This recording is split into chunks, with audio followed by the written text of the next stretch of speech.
नमस्कार दोस्तों। आज हम भारतीय संविधान में जो भारतीय संविधान की जो शुरुआत है उनके बारे में पढ़ने जा रहे हैं।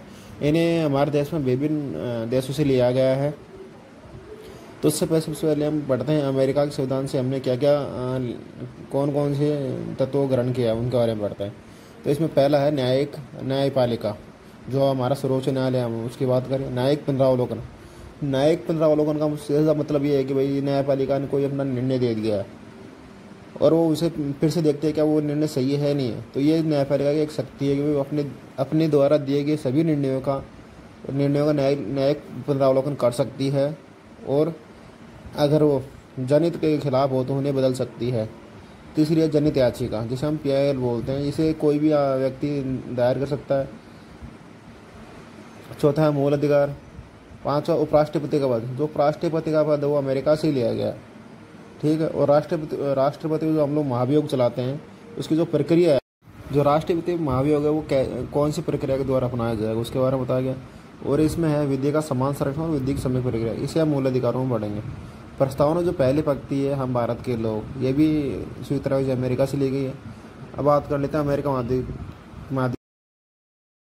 अब हम जापान देश की बात करें तो जापान देश से सिर्फ विधि द्वारा स्थापित प्रक्रिया को अपनाया गया है। इसका मतलब है कि जो भी कानून होंगे उनके लिए एक निश्चित नियमों का पालन किया जाएगा। अगर उन कानूनों के निर्माण के लिए अगर निश्चित नियमों का पालन नहीं किया जाता तो वो मान्य नहीं होंगे। ये अपने लिया गया है। कहते हैं ब्रिटेन के बाद। ब्रिटेन से हमारे संसदीय शासन व्यवस्था को अपनाया गया है। 2 सदनों की जो व्यवस्था है वो भी ब्रिटेन से ली गई है। जो मंत्रिपरिषद होती है वो उसका जो सामूहिक उत्तरदायित्व है लोकसभा भर्ती, उसके बारे में इसी से व्यवस्था है। विधि के समता भी यही है। एकल नागरिकता आप जानते हैं, इसके बारे में प्रावधान नहीं है। विधायी प्रक्रिया के बारे में भी यहीं से है। जो रिट जारी की जाती है सुप्रीम कोर्ट और हाई कोर्ट के द्वारा, उनके बारे में यहीं से। CAG का पद है। इसमें से जो विधि द्वारा स्थापित प्रक्रिया इसको हटा देना अब ये इसमें नहीं है, जापान से ले गया। और संसद जो विशेषाधिकार है उनके बारे में भी इसी में बताया गया। अब देखते हैं हम द्विसदनीय व्यवस्था के बारे में। तो द्विसदनीय व्यवस्था का मतलब है कि जो हमारी जो संसद होगी उसमें 2 सदन होंगे, राज्यसभा और लोकसभा, ठीक है। मंत्रिमंडलीय व्यवस्था से तात्पर्य ये है कि जो हमारे जो मंत्री होते हैं उनमें जैसे कैबिनेट मंत्री होते हैं, फिर राज्य मंत्री हो जाए, फिर उपराज्य मंत्री होते हैं, उनके बारे में बताया गया है कि भाई कितने प्रकार के मंत्री होंगे। विधि के समता की बात की जाए तो ये हम मूल अधिकारों में ही पढ़ेंगे। इस पर विस्तृत चर्चा की जाएगी मूल अधिकारों में। एकल नागरिकता आपको पता ही है। जैसे अमेरिका में वहाँ के लोगों को 2 प्रकार की नागरिकता मिलती है, एक तो राज्य की मिलती है और एक देश की मिलती है। लेकिन हमारे भारत में ऐसा नहीं है। हमें सिर्फ एक ही नागरिकता मिलती है, वो भी इंडियन सिटीजनशिप के रूप में मिलती है, भारतीय नागरिकता रूप में। विधायी प्रक्रिया का मतलब ये है कि भाई जो भी कानून होंगे वो पहले एक सदन से पास होंगे, जो सदन उन्हें लाएगा पहले वहाँ से पास होंगे, फिर वो दूसरे सदन में जाँच के लिए जाएंगे, दूसरे सदन में फिर इसे राष्ट्रपति की अनुमति के लिए भेजा जाएगा। जैसे इस पर राष्ट्रपति द्वारा हस्ताक्षर किए जाएंगे ये अधिनियम या कानून बन जाएगा। अब बात करें कि जो ब्रिटेन उसमें कौन कौन से एरिया सम्मिलित है, उसमें आयरलैंड है, स्कॉटलैंड।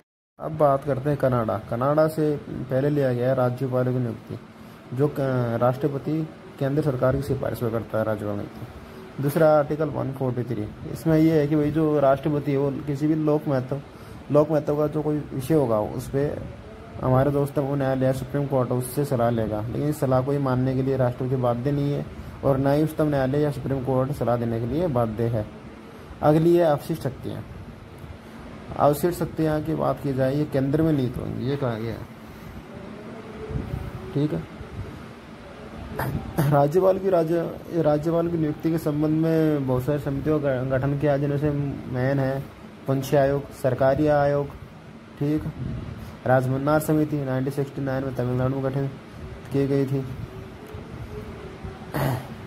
और जो राज्यपालों की नियुक्ति है उसमें ये भी कहा गया है भाई ये सरकारी आयोग ने ये भी कहा कि भाई जो जब भी किसी भी राज्यपाल की नियुक्ति की जाए तो एक तो उसका जो कार्यकाल है वो निश्चित होना चाहिए, और उसे भी उसी पत्ती के अकॉर्डिंग हटाना चाहिए जैसे एक राष्ट्रपति को हटाया जाता है।